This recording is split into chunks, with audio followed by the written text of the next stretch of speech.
Hey guys, and welcome back to Plant Boutique. My name is Heather. This is my channel where I talk about all of the plant related things. And for today's video, I have a very exciting topic I've been wanting to talk about for a while, but I never really did the research and I had time to do the research, so now it is time. I am going over 15 air purifying houseplants. Now, there is a little bit that goes with this, and I'll be getting to that momentarily, but before we get into this video, if you haven't already, please subscribe to my channel, hit that thumbs up and smash the notifications bell to see more videos about plants.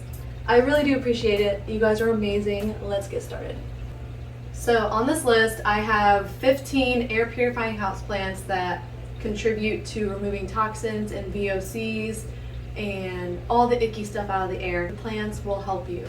They are amazing. I can't believe that I didn't do this video sooner, and I just learned so much while I was looking at these lists. There are about 44, maybe 50 plants that contribute to air purifying, but I only did 15 because I have them in my home already.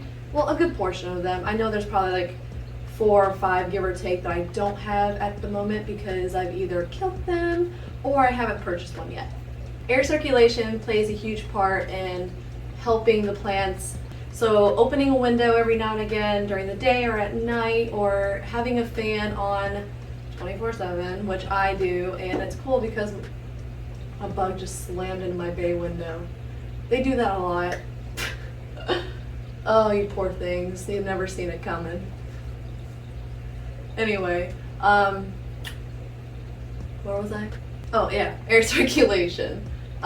Adding a fan, opening a window, whatever you may need to do to help aid your plants in getting the air circulation they need. They're your little soldiers. You want to help them.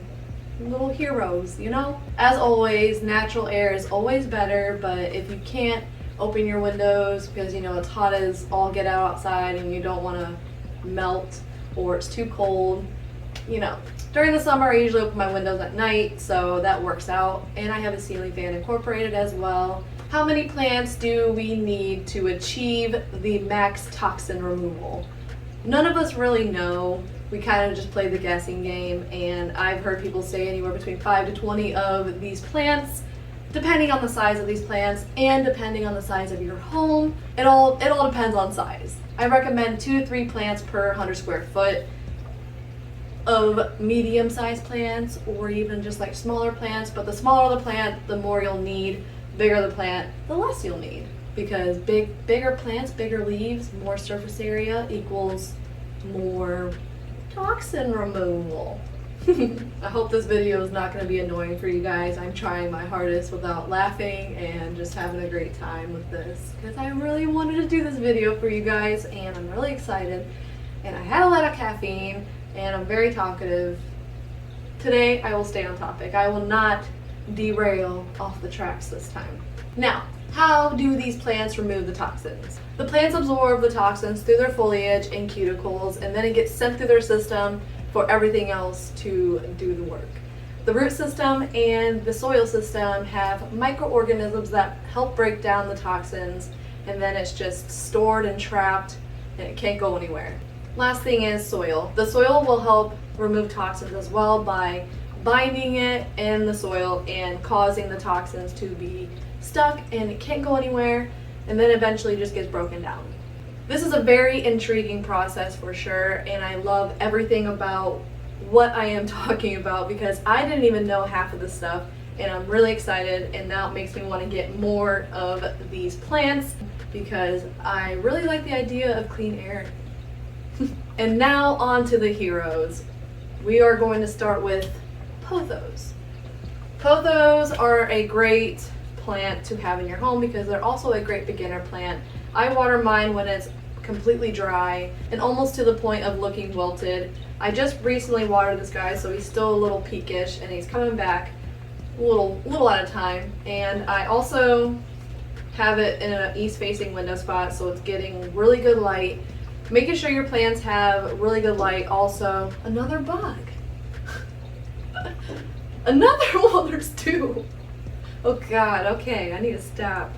I get distracted easily, guys, I'm sorry. But Pothos. Pothos are a great air purifying plant because they have big leaves. Well, they can get big with the right light. That's where I was going. With the right lighting, plants will get nice and big. Bigger surface area leaves equals more toxins that will be brought in from the air into the plant to get broken down. This is my Marble Queen Pothos, and I am obsessed with it. I have a few more Pothos in my collection that I love. I have a neon Pothos, and then I just have like a huge golden is it marble golden or golden marble? Golden Pothos. I have a golden Pothos growing out of my 220-gallon fish tank, and it's trailing up the wall. It is huge and it is luscious. I love it. It looks great. Before we move on, any species of the Pothos will be good for your home as well. So just don't think that the only ones I have are the only ones you need. It's the whole species. Just keep that in mind. Number 2 is, it's a plant I don't have. I have a list of plants, so I don't like lose track of what I am doing, so you guys might see me look down a couple times to remember where I'm at. No shame in the plant game. Number 2, it is a money plant. It's also a good air purifying plant. I will be saying air purifying at least 100 times through this video, so I apologize now because it might get annoying. I've never owned a money plant before, and I really want one. If you guys have any care tips for those guys, let me know down in the comment section below. I wish I bought one. I should have bought one before the video, but it's okay. Maybe next time, and then it'll be in my summer plant tour. So keep an eye out for that as well, because that is coming up soon. Number 3 is the Ficus Elastica. It is the whole species of Elastica, so it'd be like the burgundy, the pinkish version of this. I think Audrey is also part of the Elastica family, I'm not sure. Have to check on that, but I could be wrong. I absolutely love the Ficus family. I didn't think this one would stay alive in my care this long, and I am so happy because I've killed multiple of the Tanikis in the past, and I finally got it down. I realized it does not like drafty areas, and it likes a lot of bright lights, and I have it right under a grow light with no like doors able to, be open towards it or anything in the winter. That's when they were dying, was in the winter time, because it was getting really cold with that front door over there opening, and I had it like by this area where the door would like open towards it and the wind would just come right on in. I just watered this guy and he's kind of heavy now, so the next time I'll water it is when this pot feels about half the way it is now, and then I like to shake it a little bit. I give it a little thing like this because it stimulates the roots. You kind of have to help them out a little bit. So it is kind of fun. You just let them dance a little bit. And yeah, so while we're on the topic of ficus, number 4 is a plant I don't have. It's a Ficus benjamiana. I want the variegated one. I'm not a big fan of the all green benjamianas, but if I ever stumbled across one, I'd probably pick it up. Number 5 is the spider plant. I used to have a spider plant in my collection. It was a big bodacious little thing. It was a big bodacious spider plant. It had lots of trailing babies. It was pouring out of the pot, and somehow I killed her. I think is when I repotted it and I destroyed too many of the roots, and she couldn't bounce back quick enough, and I couldn't catch it fast enough, and that was my fault. And I also killed some of her babies, sadly. But I plan on picking up another spider plant in the future, and I can't wait. It'll be part of my plant tour as well for the summer, or even a plant shopping trip. We don't know yet. We'll figure it out. But I think it's going to be part of the tour as well. Anyway, number 6 is another plant I do not have. It's the umbrella tree. They are huge. Any of the plants you buy big, you'll probably only need a couple of them. I also like the variegated ones of those. I'm obsessed with variegated plants. I just love them so much. They come in so unique and just very vibrant. Number 7 is Etherium, any of the Etherium. I have an Etherium cobra in my collection, which is not here in this area right now, so I will be back so I can show you it. Oh God. Oh jeez. Alright, quick intermission. Next is the Etherium. This is my Etherium cobra. Like I said before, any species will work, and I only water this guy when it is super light. I actually need to give it a rinsing too because it is filthy. Oh my goodness. Anyway, I love this Etherium. It's very like dense and it's hardy. I recommend this guy as a first beginner plant as well, if you guys are interested. So cute, I love it. Very hardy, very easy. I keep it under a grow light and it gets its own little air circulation from the ceiling fan. Love it. Number 8 is Sansevieria, aka the snake plant. This is my Sansevieria moonshine. Yeah, moonshine. And I just watered this one. He was very flimsy. I only water the snake plants when the leaves feel super, super smushy. Snake plants are very easy to take care of. You just feel them and watch them and they will tell you when they need watered. They do like a little bit of bright and direct light, and they can tolerate low light. Low light doesn't mean no light. So pretty. This one gets kind of silvery and I love it. It's kind of like a mint green right now, but as it matures, it will become more silver. Love it. Number 9 is Philodendron. Philodendron is so beautiful. This is my Birkin. You guys recently seen this from my plant haul. It's growing so fast. Look at the new leaves coming out. If you guys can see them. Love it. It's going to be huge. Love them, love them, love them. The bigger the leaf, the more toxins it can take in. Remember that. I know I said that already too, but you know, a little refresher doesn't hurt, right? Love it. And also, I want to show you guys my pink princess philodendron. Ah, I almost flung it out of the pot. It's got a new leaf coming out right here, and it's growing up on this little chopstick. And it's doing great. I keep it on my little succulent tables. Another bug. That is number 4 today. Through this video, you guys heard that, right? I'm not. I need to stop letting that distract me because it's funny to me, but it's also sad because they're just running into this window. They can't see it. They will never see it. Anywho, the pink princess philodendron. I didn't really want to talk about this one. I just want to show you what it looks like and how good it's doing. Oh, I lost a piece of leca. That's fine. Number 10 is Diffenbachia. This is my rehab Diffenbachia reflector. This is the newest leaf it put out, and it's working on another one right here. I have it in semi-hydroponics, and it has like a little nubby coming out, but I don't know if that's going to do anything. It's been like that for a few months, but I don't know. I just gave it some water, and I hope that it does something.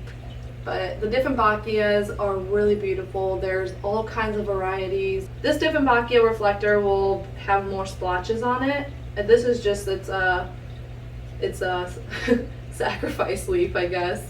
The second one that's coming out is a little bit more spotted, and I can't wait to see what happens with its further growth. I can't wait to keep you guys updated. This is a plant I'm really excited for because I killed the big plant and I saved this one, and I'm really happy about me saving it. Number 11 is Hoya, any Hoyas. This is my Hoya Croniana. My Hoya Croniana. I got this from Bumble's Botanicals at a plant swap, and it is just doing great. It was recently repotted before I bought it, and it's just taking really well. I keep it on the east facing window ledge, and it pops out new leaves every week. I love it. Love it, love it, love it.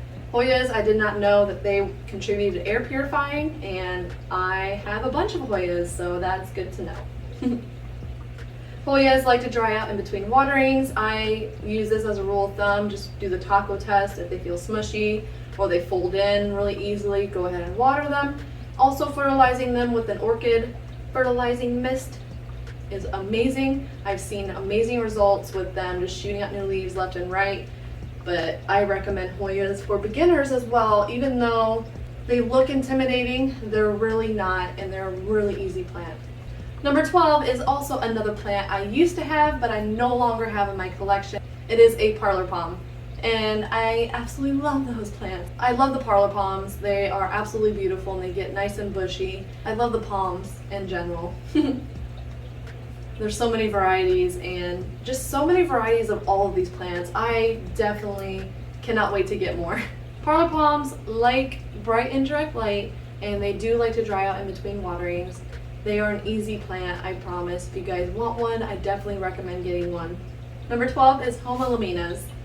This one is my Alocasia Sylvi, and I picked this up in Tennessee? No, Chicago. Sorry, picked this up in Chicago at Wheaton Nurseries, and I think I overwatered it just a little bit. It's got some signs of overwatering, so I'm just gonna have to repot it. It needs repotted anyway. The soil looks like it needs a little help, but I'm going to just repot it anyway. It is a very gorgeous plant, and they get big leaves, kind of like the uglioNemas, but there's so many varieties too of these guys, and I can't wait to get more. This one is going to be a big, beautiful plant, and I cannot wait. I keep this under a grow light, but I think I'm going to move it out here into like more natural light just to see what it does.